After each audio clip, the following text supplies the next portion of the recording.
Je suis Laurent Barreda, je suis le président de Terre des Templiers, du GICB, président du directoire. Pour résumer, le GICB voit le jour en 1950, se regroupe et connaît des années assez fastes jusqu'au début des années 2000. Année 2000, les problèmes commencent à arriver. Nous sommes contraints et forcés de faire un nouveau centre de vinification, donc le Mas-Bantous, qui est inauguré en 2011. Et à partir de là, nous subissons aujourd'hui une dépression des exploitations, et notamment au niveau des paysages, où on voit que le vignoble commence à se fractionner, voilà, et faire pas mal de friches.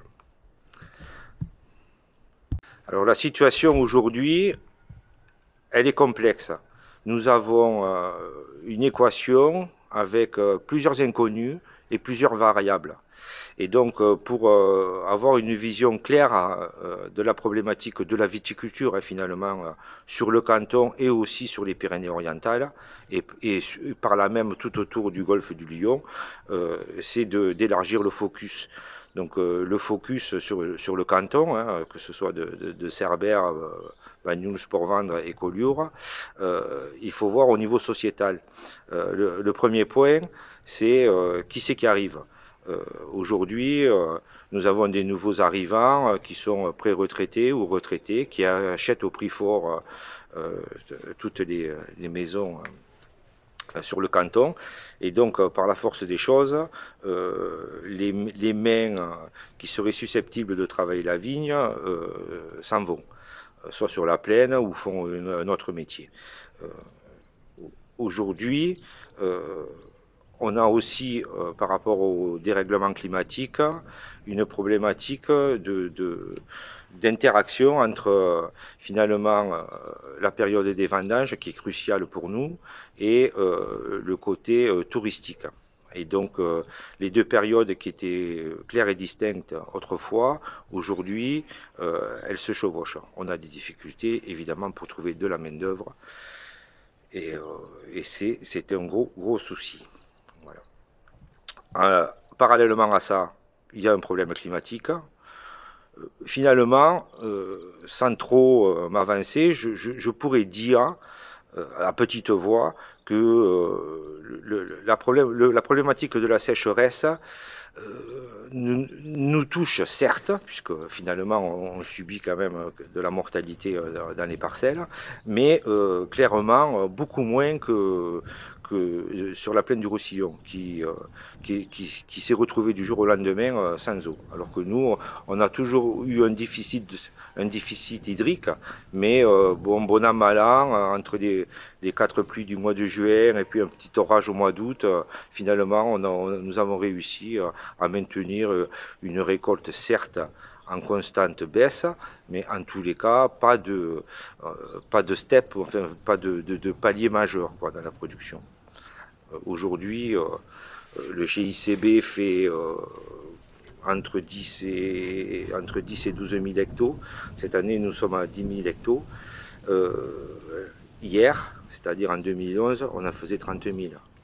L'année de l'inauguration du Mas-Bantous, c'était une année pléthorique, et donc nous avons fait 30 000 hectos.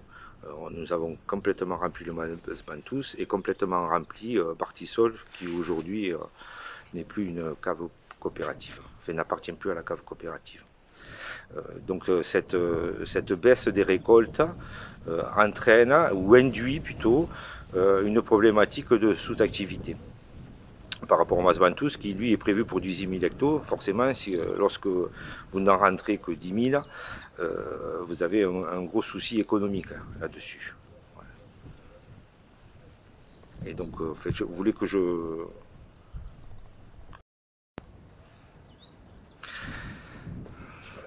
Alors l'avenir, il est à court terme, moyen terme et long terme.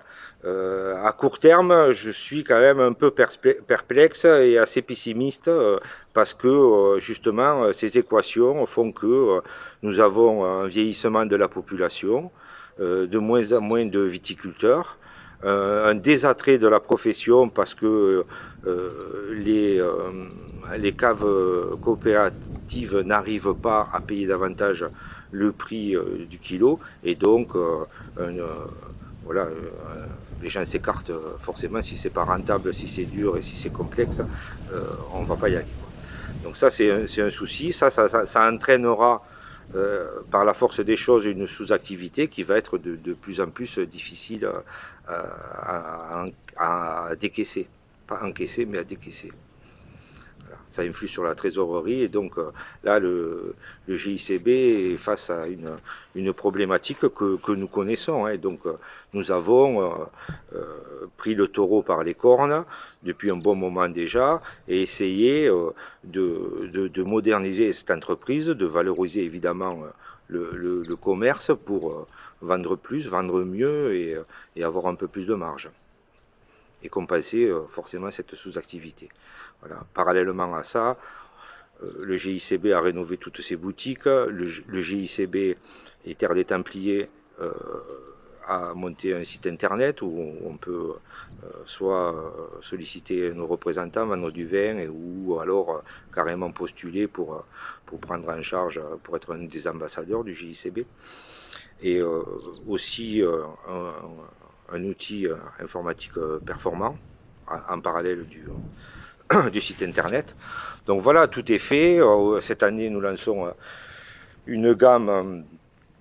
Donc nous lançons aussi une gamme de négoces pour pallier à cette sous-activité. En deux mots, si le cru n'est pas capable, en tous les cas, si les adhérents du JCB ne sont pas capables de remplir le Masbantous, il faut, par la force des choses, trouver de nouveaux débouchés, ou en tous les cas de nouveaux volumes pour faire tourner cette structure. Et donc la gamme négoce s'impose par la force des choses. Nous allons acheter des raisins, les vinifier et les commercialiser sous l'étiquette Terre des Templiers. À moyen et à long terme, moi je suis optimiste. Finalement, cette baisse de volume que nous subissons, eh bien, il faut l'accepter. Voilà, c'est comme ça, c'est dans l'air du temps. Aujourd'hui, nous avons mis en place tous les outils pour se moderniser, et donc arriver justement à éviter cette sous-activité, et à sauver parce qu'au-delà du JICB, c'est le vignoble que l'on sauve, c'est le cru, c'est les paysages et c'est le tourisme. Voilà, donc les outils, c'est cet outil de négoce donc qu'il faut mettre en place et commercialiser au mieux.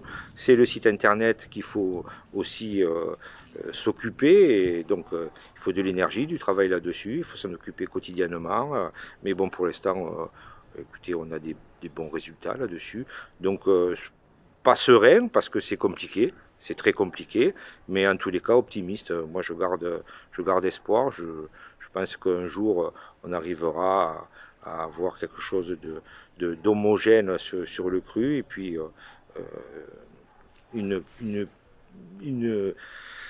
facilité à pouvoir payer convenablement le travail de tous les vignerons qui font vivre nos paysages. Alors un petit mot d'espoir à ces petits jeunes qui vont sûrement s'installer sur nos fabuleux paysages.